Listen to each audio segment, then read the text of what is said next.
Hi friends, welcome to Chandra's Kitchen.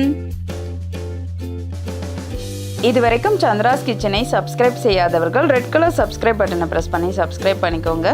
கூடவே பக்கத்தில் இருக்கிற பெல் பட்டனை ப்ரெஸ் பண்ணுங்க. எங்களுடைய அப்டேட்ஸ் உடனுக்குடன் உங்களை வந்து சேரும். இன்னைக்கு நம்மளுடைய நிகழ்ச்சியில் இன்ஸ்டன்ட் தக்காளி சாதம் எப்படி செய்கிறதுன்னு பார்க்கலாம். இதுக்கு தேவையான பொருட்கள் என்னென்னு பார்க்கலாம். வடித்த சாதம், பச்சை மிளகாய், வெங்காயம், தக்காளி, பூண்டு, மிளகாய்த்தூள், கரம் மசாலா தூள், சோம்பு, மஞ்சள் தூள், உப்பு, தேவையான அளவு எண்ணெய்.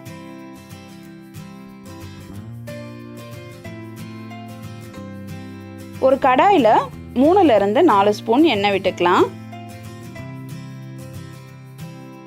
எண்ணெய் காஞ்சதும் நம்ம 1/4 ஸ்பூன் சோம்பு சேர்த்துக்கலாம்.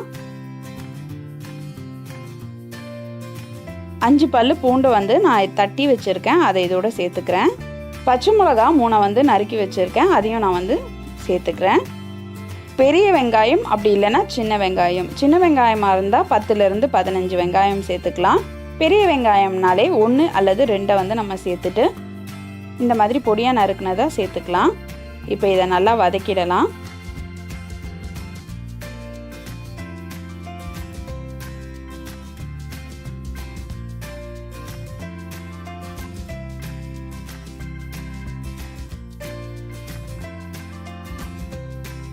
வெங்காயம் வதங்கிறதுக்காக நான் ஒரு 1/4 ஸ்பூன் மஞ்சள் தூள் சேர்த்துக்கிறேன். இப்போ இதை சேர்த்து நல்லா வதக்கிடலாம்.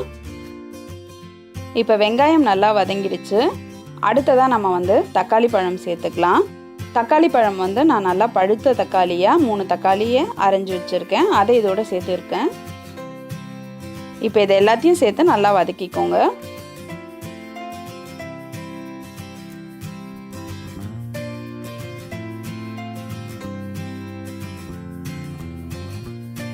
இந்த தக்காளி சாதத்துக்கு தேவையான அளவு சால்ட்டை நான் தக்காளி வதங்கும் போதே சேர்த்துக்கிறேன். ஏன்னா கொஞ்சம் சீக்கிரமாக தக்காளி வதங்கிடும், அதுக்காக நான் சேர்த்துருக்கேன். இந்த ரெசிபி பார்த்திங்கன்னா பேச்சுலர்ஸ்க்குலாம் ரொம்ப ஈஸியாக நம்ம செய்கிறதுக்கு யூஸ்ஃபுல்லாக இருக்கும். அதே மாதிரி காலையில் லஞ்ச் பாக்ஸ்க்கு நம்ம சீக்கிரமாக செய்யணுன்னா இது உங்களுக்கு டக்குன்னு செஞ்சு முடிச்சிடலாம். நம்ம ஏற்கனவே லஞ்ச் பாக்ஸ் ரெசிபீஸ்லாம் பார்த்துட்ருக்கோம், அதோடைய லிங்க்ஸ் எல்லாமே நான் டிஸ்கிரிப்ஷன் பாக்ஸில் கொடுக்குறேன், அதையும் செக் பண்ணிக்கோங்க. அடுத்ததான் 1/4 ஸ்பூன் மிளகாய் தூள் சேர்த்துக்கலாம். நம்ம ஏற்கனவே பச்சை மிளகாய் சேர்த்துருக்கோம், அதனால் நான் 1/4 ஸ்பூன் சேர்த்துருக்கேன். அடுத்தது பிரியாணி மசாலா ஒரு 1/4 ஸ்பூன் சேர்த்துருக்கேன். சேர்த்துட்டு நல்லா வதக்கிடலாம்.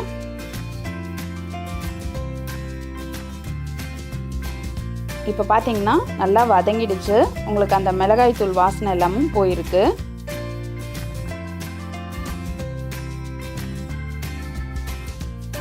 இப்போ நம்ம வடித்து எடுத்து வச்சுருக்க சாதத்தை இதோட சேர்த்துக்கலாம்.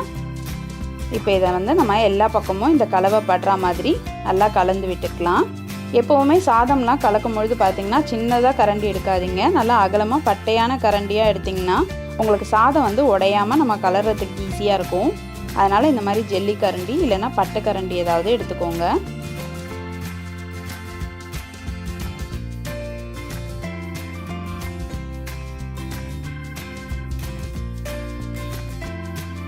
இப்போ பாருங்கள், நல்லா உதிராக நம்ம தக்காளி சாதம் சூப்பராக ரெடி ஆகிடுச்சு. இதுக்கு சைட் டிஷ்னு பார்த்திங்கன்னா வாழைக்காய், உருளைக்கிழங்கு, முட்டை, இந்த மாதிரி எது வேணாலும் உங்களுக்கு ரொம்ப சூப்பராக இருக்கும். அப்படி இல்லைன்னா வெறுமனே சிப்ஸ் கூட வச்சு சாப்பிடலாம், ரொம்ப நல்ல டேஸ்ட்டாக இருக்கும். இப்போ இதை நல்லா கலந்தாச்சு. ஒரு 2 நிமிஷம் இதை அப்படியே வச்சுடுங்க சிம்மில்.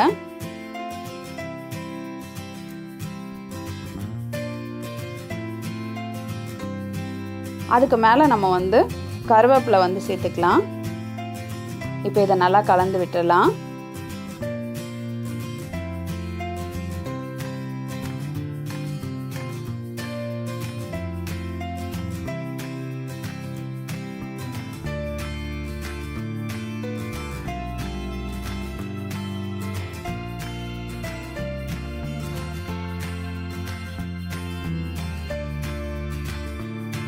இப்போ கொத்தமல்லி தழை சேர்த்துட்டு நல்லா வதக்கிடலாம்.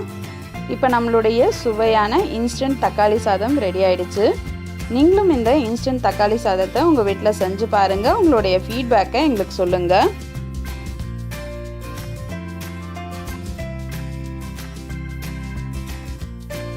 மேலும் இது போன்ற சுவாரஸ்யமான தகவல்களை அறிந்து கொள்ள சந்திராஸ் கிச்சனை சப்ஸ்கிரைப் செய்யுங்க. உங்களுடைய கமெண்ட்டை கமெண்ட் பாக்ஸில் போடுங்க. லைக் அண்ட் ஷேர் பண்ணுங்கள்.